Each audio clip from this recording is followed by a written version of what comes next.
The narrow but humbling and humiliating loss in Kiambaa by-election has opened a window of bickering in the ruling Jubilee party, with a section of Jubilee MPs accusing top party officials of not doing enough to strengthen the party. Tonight on Pandit's Night, we ponder on the lessons from Kiambaa. But first, these are the stories making headlines tonight.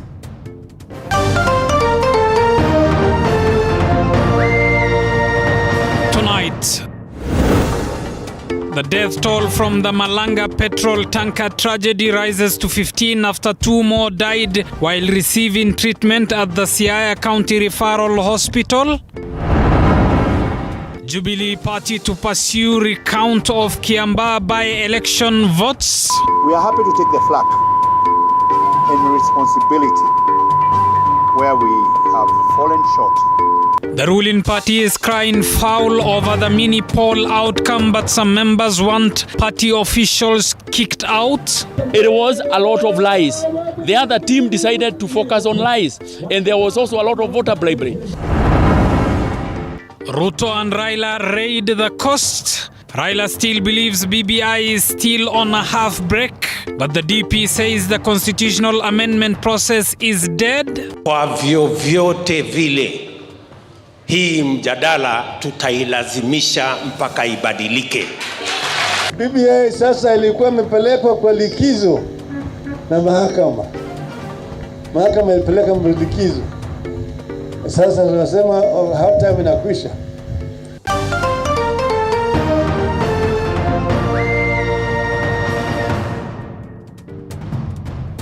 Mini Mbesa is our sign language interpreter. Good evening, I'm Abubakar Abdullahi. Welcome to the broadcast. To our top story tonight, and Malanga residents in Siaya County have expressed fear that more people could have perished following the Tanka fire tragedy. This as the death toll from the tragedy rose to 15 after 2 more people succumbed. 24 people with varying degrees of burns continue to receive treatment at the Siaya County Referral Hospital. And as Shannon Baranga now reports, Busia County residents now want the government to set aside a special area where tankers transporting fuel can park safely. Samuel Alo Wambo's family is in mourning. The deaths of his 15-year-old son and his 30-year-old wife, Mary Adongo, was untimely and unfortunate.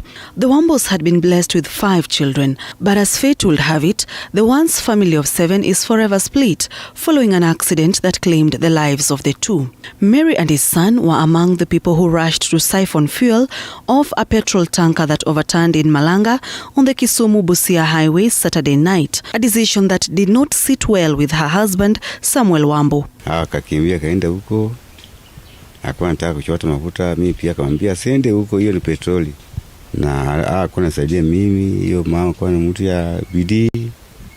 Sasa yeye yuko hapo, yuko shida. Mary ni mwenye bidii, akianza kazi yake, hata kama tulikuwa naye kama tuko watoto, yeye bidii yake anatuzidi.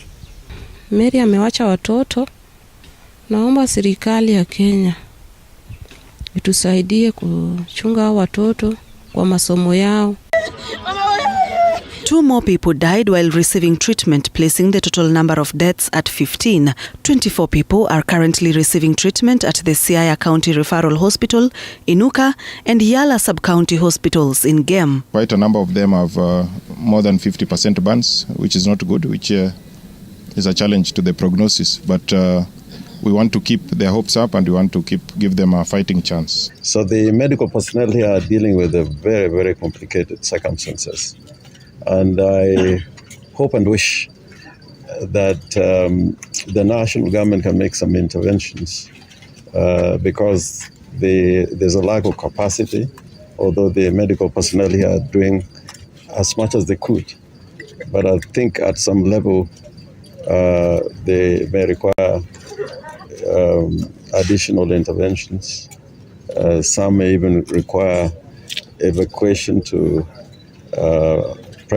better facilities. The government is going to give those families that have gone through the tragedy at least 50,000 each in the meantime. So I thank the national government for what they have done.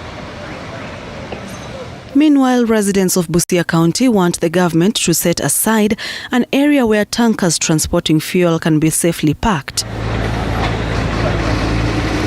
This follows the recent accident at Malanga. They also want the road to be expanded. Matrela ambayo yanabeba mafuta, yanabeba mzigo, yanafinyika katika hii barabara. Magari ya abiria, magari ya watu binafsi na pikipiki na wananchi ambao wanatembea wamekuwa wakiishi katika uoga na majali yamekuwa yakifanyika kwa sababu barabara imekuwa finye. Na serikali kuu imekuwa ikiimba ya kwamba kila mara itakuja kupanua hii barabara. Wametuma wakandarasi, wamefanya survey, lakini hakuna kitu ambayo inafanyika. Wakati mwingine maduka zinakujanga zinajaa barabara yote, hakuna hata gari nyingine inaweza toka upande wa teke. Kwa hivyo naona kwamba siku moja watu wa Busia tuko kwa shida kubwa, sababu barabara ndogo na zinakuja na zinapanga laini, hakuna kusonga. Hii barabara ni kubwa yenye inaenda East Africa mzima bwana. Inatakana hiyo imepanuliwa iwe kubwa. Hata ukienda pande ya Uganda ni kubwa kuliko hapa Kenya. Sijui kwa nini Kenya ni nyembamba sana kuliko pande ya Uganda. Kama serikali ingekuwa na mpangilio kutenga sehemu ambayo watu wa matwela wangekuwa wanafuata ili kuepukana na shida ambazo zinaweza tokea, hasa kama shida ambayo ilitokea juzi kule sehemu ya game. Residents fear that the inferno may have consumed more people. Witnesses say the tanker, which was transporting petrol from Kisumu to Uganda, hit a milk transporting lorry that was heading in the opposite direction. It then veered off the road, rolled and landed near Agwing's Kothek Secondary School fence. Sharon Baranga, TV47. Let's get to some politics now, and the Jubilee party is pursuing a recount of the Kiambaa by-election votes, accusing the Independent Electoral and Boundaries Commission of mismanaging the poll. Meanwhile, Jubilee party officials have ruled out plans to evict party Vice Chair David Murathe and Secretary General Raphael Tuju over the party's defeat in President Uhuru Kenyatta's home turf. Musa Salah has more. The suggestion by a section of Jubilee party members allied to President Uhuru Kenyatta to kick out top Jubilee party leaders for failing to hand the Kiambaa parliamentary seat to President Uhuru Kenyatta in last Thursday's by-election has put the ruling party's management into panic mode. According to Kieni Member of Parliament Kanini Kega, Jubilee Secretary General Raphael Tuju and Vice Chairman David Murathe must be held responsible for Jubilee's shame in Kiambaa. We want to tell them, and especially some of the officials, and they know themselves, kindly, either through omission or commission, kindly give us some space. We want to have freshness. We want to infuse young leadership in the Jubilee party so that at least the party becomes marketable and the party will be able to compete on an equal platform with other parties. Shida kubwa ya Jubilee sio Kanini Gega, sio Atuoli, sio Murathe na sio Tuju. Shida yetu ya Jubilee ni Uhuru Muigai Kenyatta. Ndiye alituletea shida Jubilee, alitufukuza kama watoto wake. Tunamuuliza baba, umetufukuza kwa nini? Ajibu. Anaamka asubuhi amefura anaenda. Jioni anafika, baba tulikosea nini? Anakuja anaingia kwa bedroom yake analala. Na anafukuza mama analala room nyingine, yeye analala room nyingine. Sasa makosa ni ya nani jamani? Immediately there is an outcome. If we had won, you will have been praised. Maybe they would have been taking credit, those who are whatever, and they would have been probably praising us. Correct? We are happy to take the flak and responsibility. UDA's Njuguna Wanjiku's election in court. The party is also calling for a recount of the votes. And we think we actually won. That is the message you're getting from this group. It was a lot of lies. The other team decided to focus on lies, and there was also a lot of voter bribery. Njama, who garnered 21,263 votes, lost to Deputy President William Ruto allied Njuguna Wanjiku with a narrow margin of 510 votes. However, the Jubilee officials have dismissed claims of wrangles within the party, confirming the party's plans to rebuild the party's image, with sources indicating a possible Jubilee ODM merger. Jubilee is a good party. It's only that we just need to do some in-house cleaning. We will do some fumigation, and I know Jubilee will become attractive. I know so many things have come up after the elections, and especially on the relationships between the political class and also the party officials. I want to promise you that this will make Jubilee more stronger than it was before. And after today's meeting, we have deliberated that we'll be meeting several times so that we make sure if there's an issue, we are going to handle the issue and we are going to sort out our matters internally. Musa Salah, TV47. Still in politics, and Deputy President William Ruto and ODM boss Raila Odinga at the coast again to woo voters in the region. While Ruto was in Kilifi, Raila was meeting leaders from Tana River County. And as Paul Kirobi now reports, the two have yet again differed on the constitutional amendment bill. Biashara wadogo. Just a few weeks after ODM boss Raila Odinga and Deputy President William Ruto took their campaigns to the coastal region, the two are back again to woo the region. Asanteni sana. Deputy President William Ruto has been on a 3-day tour of Kilifi, while ODM boss Raila Odinga raided Tana River County. Ruto insisting that BBI is not a solution to problems facing Kenyans, while Raila believes the BBI bill is on a half break. Kwa vyovyote vile, hii mjadala tutailazimisha mpaka ibadilike. Mambo ya viongozi itarudi nyuma, mambo ya wananchi iwekwe mbele. BBI sasa ilikuwa imepelekwa kwa likizo na mahakama. Mahakama ilipeleka likizo. Sasa tunasema half time inakwisha. Hiyo sasa timu itarudi tena, sio? Speaking in Tana River today, Odinga said only the truth shall set Kenya free from the yokes of leaders driven by selfishness and hunger for power. Mbona unangoja tukuchague ndio ufanye? Mbona usifanye sasa? Si lazima mtu afanye ile kitu anaweza saa hii. Mtu anakuahidi ile inakuja na yeye mwenyewe hapo kwa serikali sasa hivi na anafanya kazi sasa hivi. Niliambia Uhuru Kenyatta, nikamwambia huyu mtu si sawa, akasema this is my deputy. Sasa ameingia ndani ya kitanda chake. Mimi na Uhuru baada ya kuketi chini tulelewana, tulete mabadiliko kwa taifa letu hii, ili tusiwe tunarudi kila miaka mitano kuna mvutano hapa na pale juu ya mambo ya uchaguzi. Raila's allies accusing the DP of pretending to deputize his boss President Kenyatta, yet he sneaked to his region to woo voters in the just concluded by-elections. Kama wewe ni deputy president na mkubwa yako ni Uhuru Kenyatta, kwa nini unaenda unapigana na Uhuru Kenyatta kwake nyumbani huko Kiambaa? Si ungemwachia kama yeye ni mkubwa yako? Mtu anadharau mkubwa yake, anaenda anapigana naye paka kwake kwa bedroom yake huko nyumbani. Mwishowe anakuja hapa nje anatuambia yule ni mkubwa yangu, mimi ni na mheshimu. Heshima ina gani hiyo? Ruto Raila's coastal region tour comes at a time there has been high pressure on the region to form a political party that will provide them a national political bargaining power. Walitufundisha maneno, wakaua ile ODM pale Msambweni. Mimi naamini kwamba sisi watu wa Kilifi tutaizika hapa. Kama vile Jubilee ilifarikia kule, si ndio?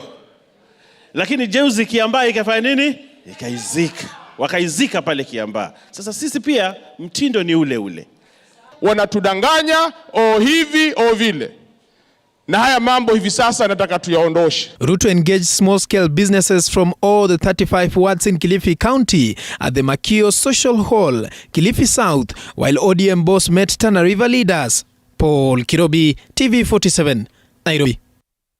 Thank you, our political affairs reporter Paul Kirobi, for that. You are watching TV47 News Tonight. Time for us to take a short break. Stay with us. We still have a lot lined up for you.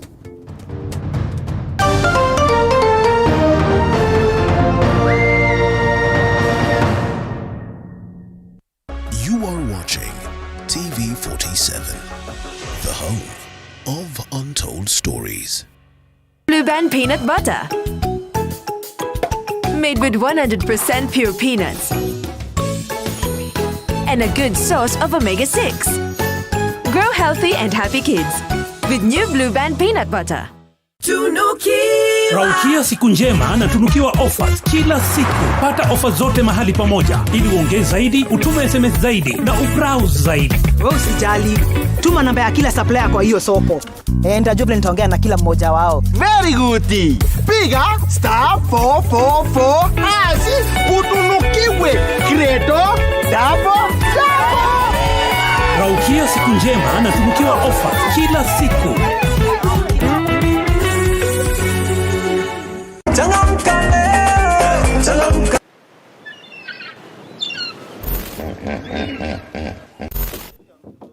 Wewe crocodile inaweza tokea Jubilee. Hiyo sijakula hata unataka nikufe kabla ni. I don't like it. I don't. Miss Kai na hipo ikitokelezea ivuruche simu yangu. No, ni sawa.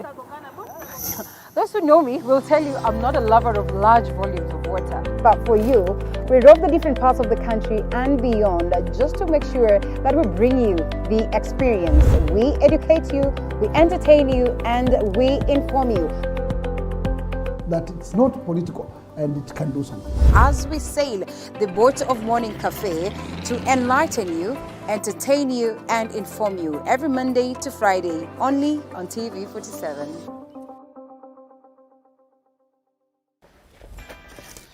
Woo. Construction can be quite a task, but how do you move from finding your piece of land, sourcing the right materials, getting the right labor force to put up your building?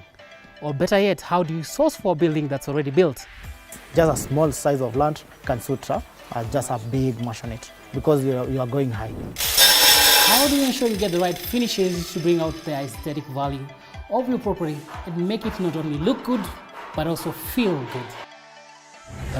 The buyers in this area are the buyers who are able to pay cash. Well, we have it right here on The Realtor on TV 47, where we demystify building right here in Kenya and analyze the property industry for you to take advantage when acquiring your next piece of property. Every February, we hear men joking about going to a men's conference on Valentine's Day. We laugh about it, the lucky ones end up having a decent Valentine's Day, and we move on. But what we do not know is that men actually do meet up. Men do sit down and have conversations about things that affect their day-to-day life. Let me ask, does money make the man? Give them the gift, show them. You are watching TV 47, the home of untold stories.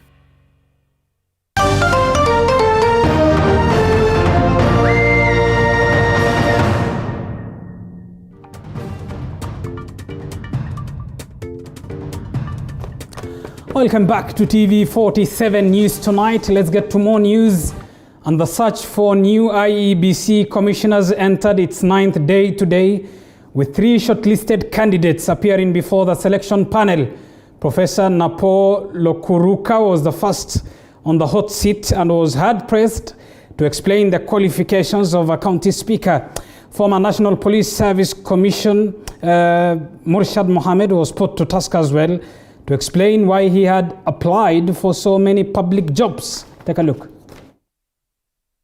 You are asked to take up a position. It may not have been a full-time position, but you declined the position on account that it might have been entailed a lot of work.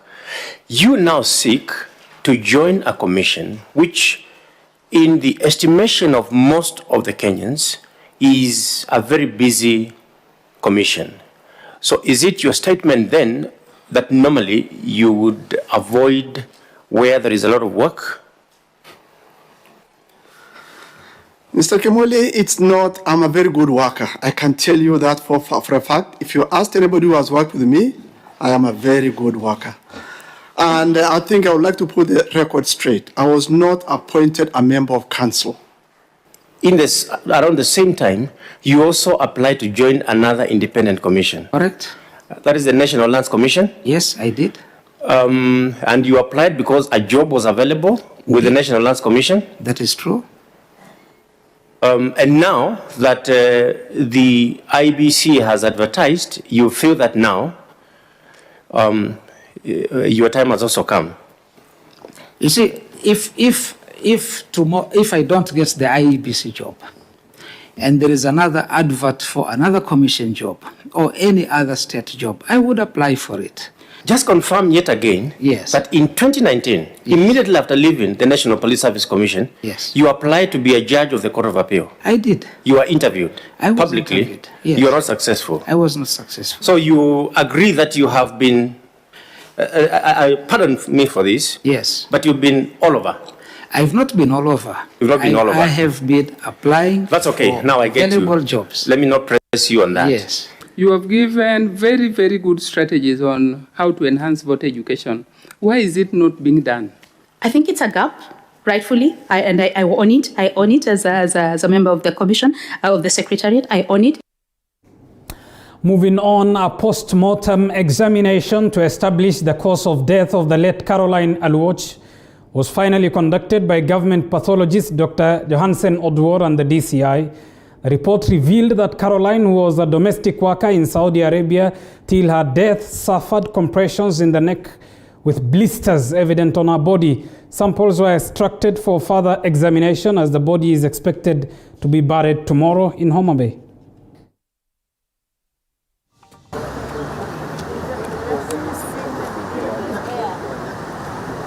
The report that we've gotten from the chief pathologist, there are eventualities that might have led to the cause of the death, but it has not yet been determined. But all we know is that there was a compression on the neck that led to trauma, eventually leading to the death. We know they are going to do their best with the samples they've taken, and we are waiting for that report. And unfortunately, we found the body was dissected, but the report we got was just for medical purpose. The report was just requesting for a post-mortem, meaning whatever we were given, there was nothing like a post-mortem report. So if there was that was taken in Saudi Arabia, I guess the DCI with the relevant authorities are going to request for that report so that it be sent for the pathologist to confirm the comparison between the report and that one that he has gotten here right now. But we are sorry. It's so sad these things are happening. Everybody knows, our leaders knows, and a lot of games is being played. There are a lot of atrocities on the ground. Sisi sote ni binadamu na wanaua watoto, wanaua wenzao kama wanyama. Huzuni sana, niko na huzuni sana kwa sababu msichana yangu Caroline Aluoch ilikuwa msichana ya kutosa. Alienda kutafuta uzuri na amerudi na ubaya. Msichana alienda kama anatembea, amerudi kama anakaa kimya. Nitasema nini? Caroline ameenda, lakini ameacha mimi na mtoto ambaye mwaka 3. Sijui nitafika wapi, sijui nitaangukia wapi.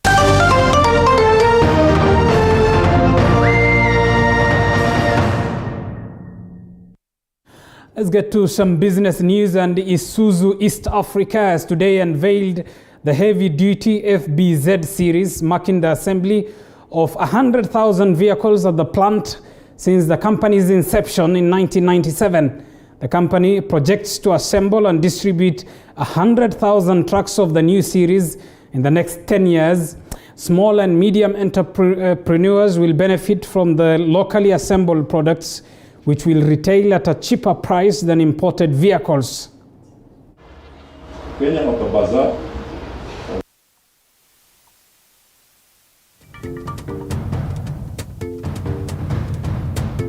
And today the 100,000 vehicle that has rolled out of our plant is an Isuzu FBZ, which is very popular in logistics, especially in the construction industry.